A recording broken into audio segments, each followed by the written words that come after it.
Néstor, estoy filmando. Contame. Mira, estamos en el lugar más importante que tiene que ver con el comienzo de la vida de Jesús. Estamos en el lugar donde Él hace el primero de los milagros. Jesús nació en Belén y se crió en Nazaret. Exactamente. Pero no estamos ni acá ni allá.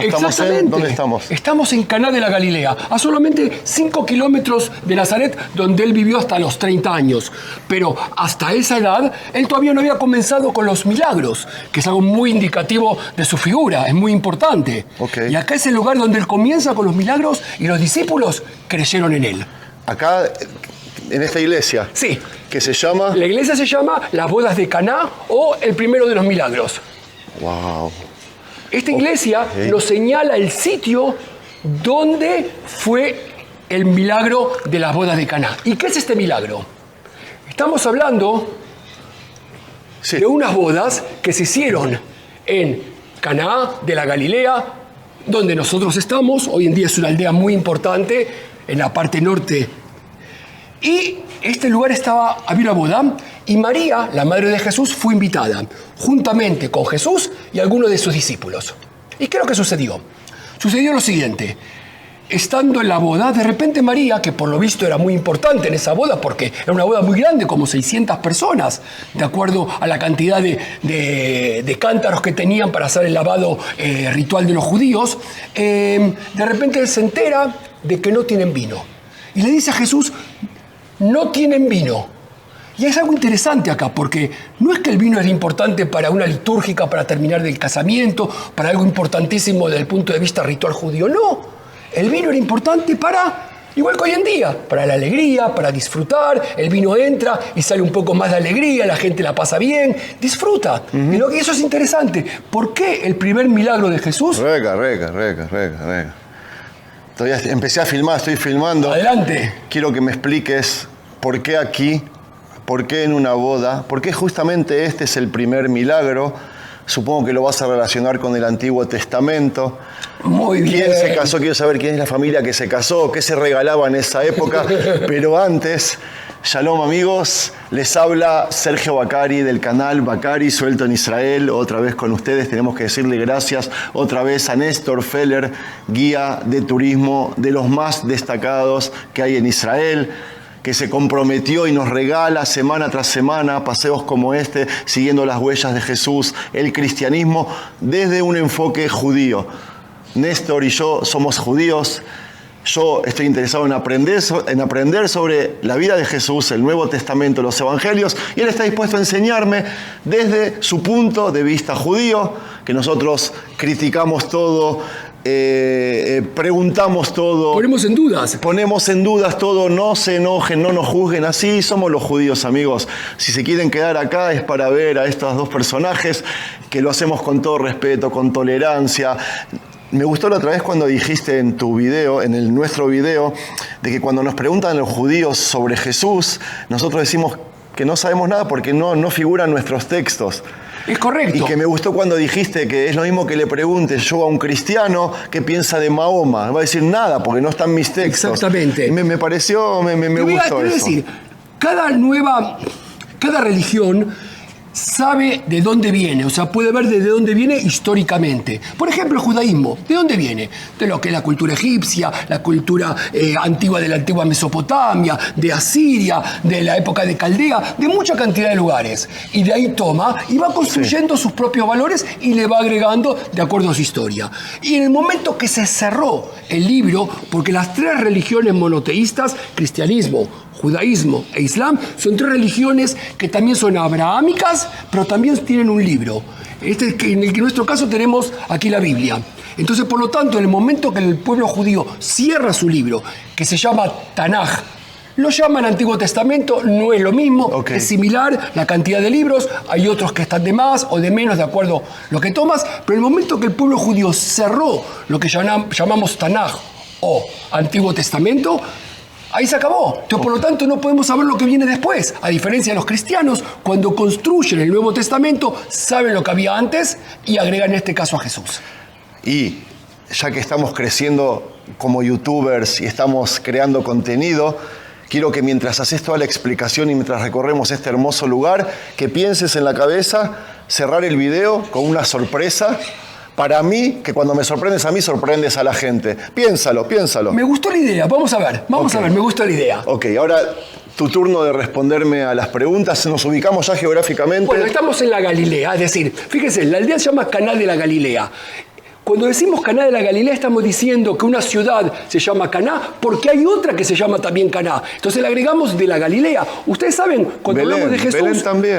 Exactamente, cuando hablamos de Jesús hablamos que él nació en Belén. Pero tenemos que decir Belén de Judá. ¿Por qué? Porque hay un Belén de la Galilea. Exacto. ¿Ok? Lo mismo Caná. Entonces estamos en la zona norte del país, en la Galilea. Estamos a 5 kilómetros de donde vivía Jesús durante toda su vida hasta los 30 años. Y hubo unas bodas. Acá vinieron a esas bodas Jesús, María y algunos discípulos, y María se entera que no hay vino. Y les recuerdo nuevamente, el primer milagro, sabiendo de que nosotros sabemos que Jesús hizo más de 20 milagros aproximadamente, desde curó a personas, resucitó un muerto, hasta caminó por las aguas. El primer milagro tiene que ver con la alegría, con la vida, con disfrutar, porque Él convierte el agua en vino.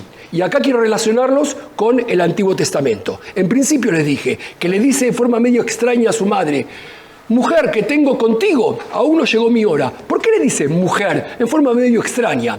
Bueno, estamos hablando del único evangelio que nos relata eso, que es el Evangelio de Juan, el último que fue escrito de los 4 evangelios. Y en este evangelio, Juan ni siquiera dice el nombre de María. Habla de la madre de Jesús o habla de mujer. ¿Pero por qué dice mujer?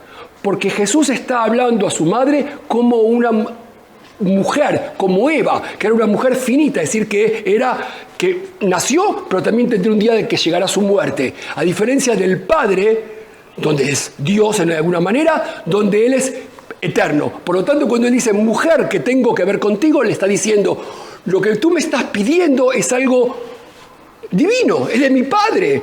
O sea, lo que está diciendo, tú eres una mujer, tú eres algo que me está diciendo, me dices, anda a comprar vino, ve a traer vino de donde sea. No, me está diciendo que haga vino de algo que no es. Por lo tanto, tú no puedes pedirme eso solamente puede venir de mi Padre.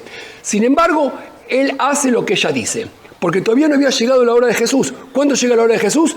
Más adelante, ya después de la muerte de Juan Bautista, etc. Entonces Él agarra y hace del agua vino. ¿Y cómo hace eso? Le dice a las personas que tenían los cántaros para servir el vino, que estaban vacíos de vino, va a un lugar que estaba lleno de tinajas, 6 tinajas muy grandes, donde había recipientes, donde estaba el agua para la ablución que hacemos los judíos antes de comer y también al final de la comida. Lo recoge el agua y cuando lo va a servir a la mesa, al primero que le sirve, ¿quién es? Al responsable, al metre. Era un casamiento tan grande que habrá habido alguien que era responsable de todo eso. ¿Tú me preguntaste de quién es el casamiento? No sabemos. Ah, ¿en serio? No sabemos. Pensamos que es de un familiar de María, por la importancia que tiene María acá adentro, pero no sabemos. Realmente, entonces, y los casamientos demoraban mucho tiempo, porque la gente venía de muchos lados y tenía que estar en ese sitio a veces por una semana o más tiempo. Pero estamos hablando del momento exacto después del casamiento, sirven el vino, lo toma el responsable de todos los que servían, y cuando bebe el vino, se extraña, porque dice, ojo, le dice al novio o al esposo, le dice qué extraño, ¿cómo es posible? La gente suele dar el mejor vino al comienzo y después da vinos de peor calidad, porque igual la gente está media ya tomado de más y ya le importa menos la calidad del vino. Le dice, tú dejaste el mejor vino para el final. Es decir, que el vino que hizo Jesús es el mejor vino que existía. ¿Ok? Entonces, esto es lo que sucedió en la boda de Caná. ¿Y qué dicen acá los discípulos? ¿Qué dice Juan? Y los discípulos creyeron en él. Vamos a agregar aquí dos cosas. ¿Preguntas cuándo? ¿Ahora o al final? Dime. Sí, preguntas. María, yo tengo entendido que tenía padre y madre que vivían en Séforis o algo así. Sí, Ana y Joaquín. ¿Tenía hermanos? No sabemos si tenía hermanos. No sabemos. Jesús, el día que viene acá, estamos en el lugar de los hechos, me estás diciendo, ¿no? Estamos en el lugar de los hechos, sí. Pero recuerdo, esto es una iglesia católica.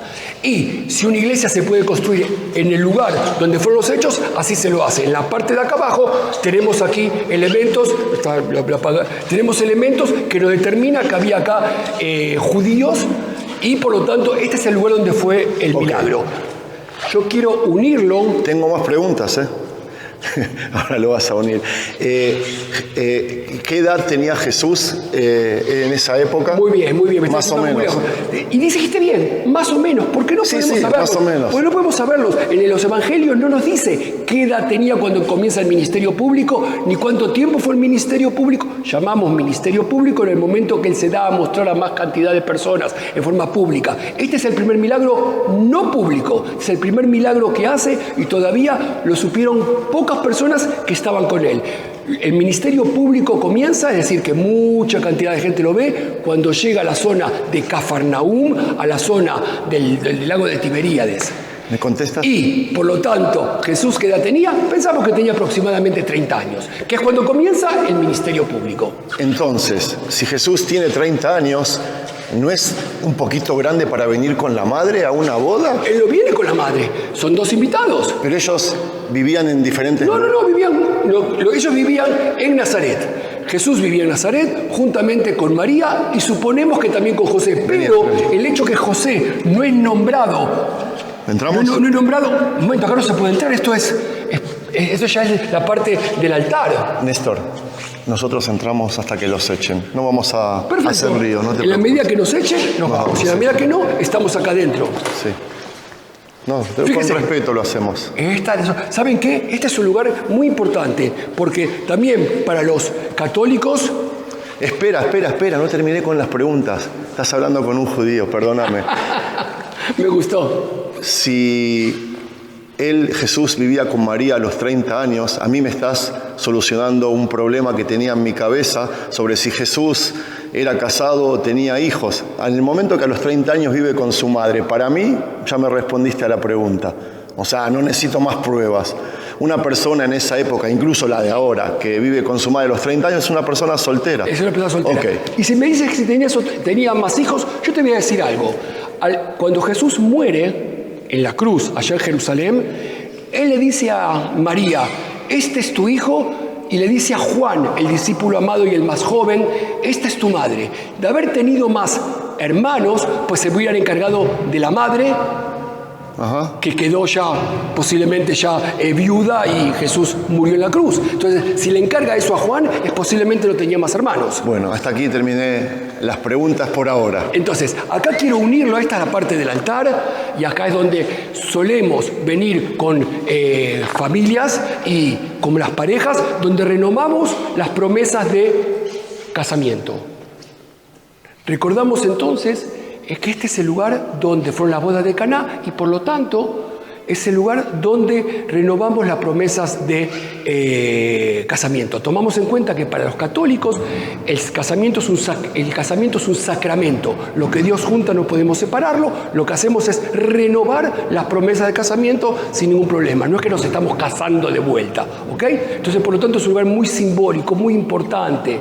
Inclusive para mucha cantidad de parejas evangélicas también hacemos lo mismo, tal vez no acá en el altar, lo hacemos en otra parte por fuera, pero también renovamos las promesas de casamiento. Fíjense ya lo que está filmando Sergio, sí, ese cuadro es una boda, ¿no? Tan bonito que es como una boda. Fíjense que por encima hay un toldo, es lo que se llamaría el palio nupcial. Los judíos cuando nos casamos colocamos un toldo por encima. Igual que como tenemos una kipá para simbolizar de que Dios está por encima de nosotros.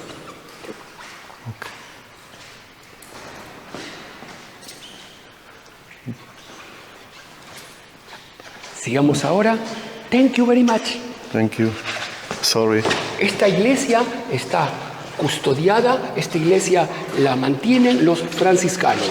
Hay monjas franciscanas como la que vimos ahora, que cuidan de este sitio. Y ahora, sí, quiero unir... Espera, ¿terminamos en la iglesia o nos tenemos que ir? Terminamos porque la señora nos pidió que salgamos de ahí nomás, no que salgamos de la iglesia. Podemos ver otra parte, no, podemos ver otra parte. ¿Hay otra parte? Sí. Ok. Estábamos hablando de la conexión con el Antiguo Testamento. En principio aprovechamos acá la parte arqueológica. Vemos acá unas estructuras de un edificio muy grande, donde hay utilizaciones de edificios anteriores. Vemos acá una columna que es utilizado como una pared.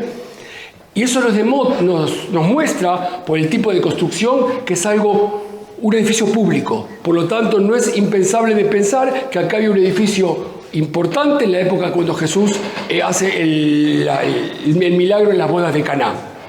Y vamos a ir hacia exactamente el sitio donde recordamos cómo eran esas tinajas de piedra donde los judíos se lavaban antiguamente las manos antes de comenzar y al terminar la comida. Y quiero unirlo acá con el Antiguo Testamento. Okay. Yo trato de no hacer apologías cristológicas y los elementos que tienen que ver con Jesús como el Cristo, pero sí trato de juntarlo con la parte judía, pues que Jesús es judío, es un rabino del siglo I. Entonces, ¿cómo lo podemos unir? De la siguiente manera. Las bodas estas se realizan el tercer día, dice, y en el tercer día hubo unas bodas de Caná. Podemos verlo, el tercer día como la Trinidad, tres, menos importante, en mi caso estamos hablando de la época de Jesús, la época del templo. Podemos pensar que ella está hablando de los 3 días que va a estar en la muerte antes que resucita, pero yo creo que hay algo mucho más interesante que tiene que ver con el Génesis. ¿Por qué? Porque nos recordamos en el Génesis, Dios crea en 6 días. El primer día crea, el segundo día crea y así hasta el último día. Cada vez que termina su creación, antes que llegue la oscuridad y comience el próximo día, Él mira lo que hizo y dice, qué bonito, qué lindo. Es como que bendice la creación de ese día. Y así cada día. Y el único día que 2 veces es bendecido, es decir, que Dios dice, qué bonito lo que hice, 2 veces, es el tercer día. Mentira. Por lo tanto, cierto. Por eso Yom Shlishi, por eso nosotros decimos Yom Shlishi, Pamaim Kitov, 2 veces que bueno. ¿Qué es Yom Shlishi? Explica. Yom Shlishi significa nosotros en el judaísmo, los días de la semana no tienen nombre. Es decir, es igual que en portugués. Como en Génesis. Los días de la semana, claro, como en Génesis, los días de la semana los contamos, primero, segundo, tercero. El único que tiene nombre es el día sábado. Y el tercer día decimos... El tercer día decimos... doblemente bendecido. Si yo puedo tener una fiesta un día miércoles, el día martes, es más domingo, caro. Lunes, martes, es más caro en muchos lugares porque la gente quiere ese día. Por eso que Jesús viene a unas bodas que se realizan al tercer día, porque es 2 veces bendecido. Y otra cosa importante acá que quiero decirles, ¿por qué Él hace que el primer milagro sea esto? Y les voy a explicar otra forma de interpretarlo. El primer milagro tiene que ver con 2 cosas importantes. Primero, convierte el agua en vino, porque ya está anunciando lo que va a ser en el fin de sus días, donde el vino va a ser la sangre de Él. Recuerden que en la última cena, Él dice, quien beba de este vino que es mi sangre, vivirá para siempre. Ya está anunciando algo. Y segundo, tiene que ver con la primera de las plagas. El primer milagro tiene que ver con la primera de las plagas, como para encontrar una unión con el antiguo Israel. Por ejemplo, la primera plaga, ¿cuál fue? Convertir el agua en sangre. La primera plaga que Moisés manda a los egipcios es convertir el agua en sangre. Él convierte acá el agua en vino y en el último momento el vino se convierte en sangre. Y ahí cerramos. Nuevamente, con Moisés el agua se convierte en sangre. Acá en las bodas de Caná el agua se convierte en vino. ¿Qué nos falta? Vino con sangre. Y ahí terminamos de cerrar el triángulo que nos creó Jesucristo con este drama. Es como poner un drama en acción. Me gustó. Ok, genial. Me parece que hablamos suficiente, explicamos el tema. ¿O quedó algo más en el tintero? Un poco lo que me dijiste, se me ocurrió una idea de cómo podemos dar algo más. Explicar algo más que tiene que ver con lo nuestro. Es decir, la sorpresa que me pediste. Ah, ¿sí? Acá seguimos viendo reliquias arqueológicas. Exactamente. Este es un lugar muy importante porque Caná de la Galilea hay mucha cantidad de elementos arqueológicos que nos permiten ver que era una aldea ya muy conocida en la época de Jesús. En la época que llamamos del Segundo Templo. Estamos yendo ahora para la sorpresa. Estamos yendo para la sorpresa. Te hago una pregunta. Hoy obviamente no hay turistas, pero ¿turistas suelen venir aquí? Turistas vienen muchísimos. No solamente para recordar Y aparte, cuéntame de tu empresa. Mira, te voy a decir, Primero, los turistas vienen acá en cantidad, primero porque es un nexo entre Nazaret y Tiberíades, se encuentra en la mitad. Entonces, solemos parar acá como parte del paseo. Segundo, renovamos las promesas de casamiento. Y quiero, fíjate acá, que cuando renovamos las promesas de casamiento, a muchos les gusta comprar este certificado. Y es un certificado de la iglesia donde con te los dicen, anillos. con los anillos y todo, y donde dice que renovaste las promesas. ¿Se vuelven a casar? No, renuevan las promesas de casamiento. O casamiento si lo hacen por primera vez. He estado en muchas bodas que hemos hecho que se casan por primera vez. ¿Y a qué nos recuerda eso? A una ktubá, cuando el pueblo, cuando dos judíos se casan, lo escriben de esa manera también, como un compromiso entre ambos. Por lo tanto, esto es como la ktubá. ¿Y esto tú le ofreces a los turistas cuando vienen? Sí, le pagan acá a la iglesia. Justo llegó un grupo de turistas, quiero mostrar, para mostrarle a la gente de que en Israel hay turismo, se puede venir a hacer turismo. Sí. ¿Qué van a hacer? ¿Una misa? Van a hacer una misa y también posiblemente lo hagan completándolo con la renovación de los votos de casamiento. Silencio un minuto. Son de Filipinas. Un poco de... Amigos, amíguense a venir a Israel. Bueno, sorpresa. Y entonces, vamos ahora a la forma en que yo lo hago también. Yo traigo mucha cantidad de grupos, mucha cantidad de parejas, renovamos las promesas de casamiento y por supuesto tenemos que terminar con lo más importante, que es probar el vino, el famoso vino de Caná de la Galilea. Vamos a probar el vino de Caná de la Galilea. ¿Ah, sí? Sí. Decime, ¿qué es sacramento?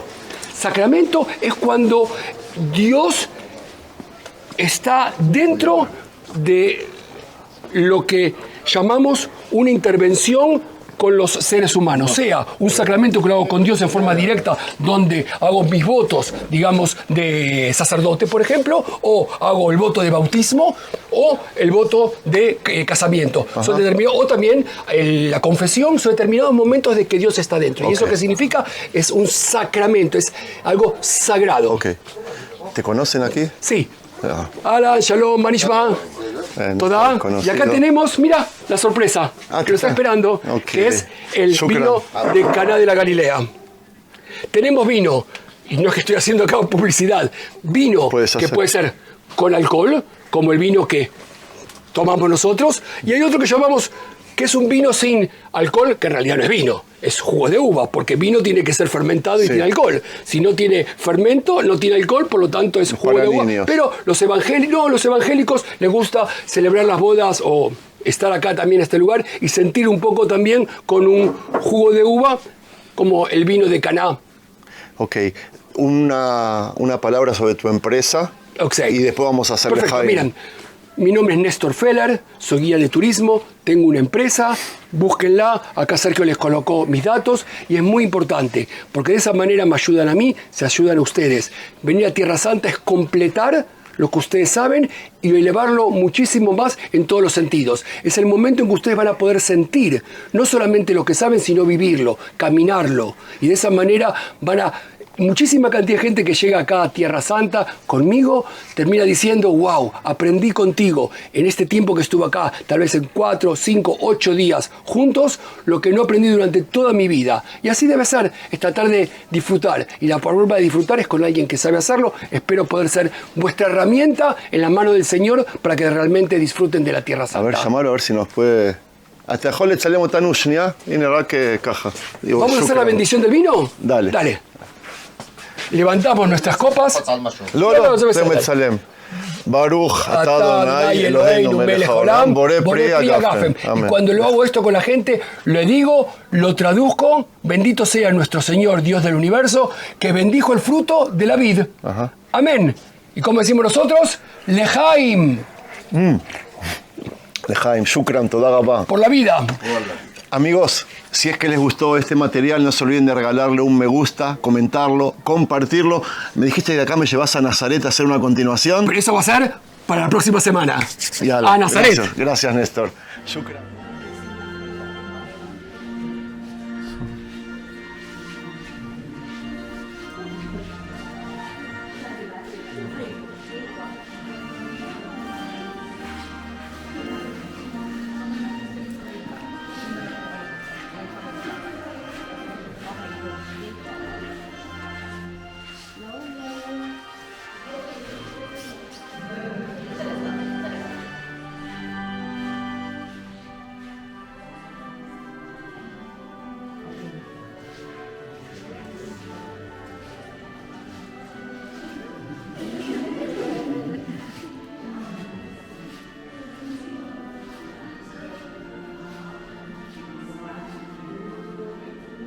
Ngayon at kailanman, kung bago'y ibigin ka, ngayon at kailanman, di ka na mag-iisa, ngayon at kailanman.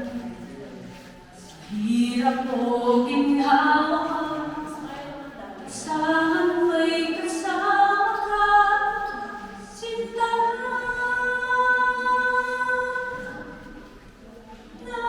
Naroon ako, ina. Asahan mo, ina. Ngayon at kailanman.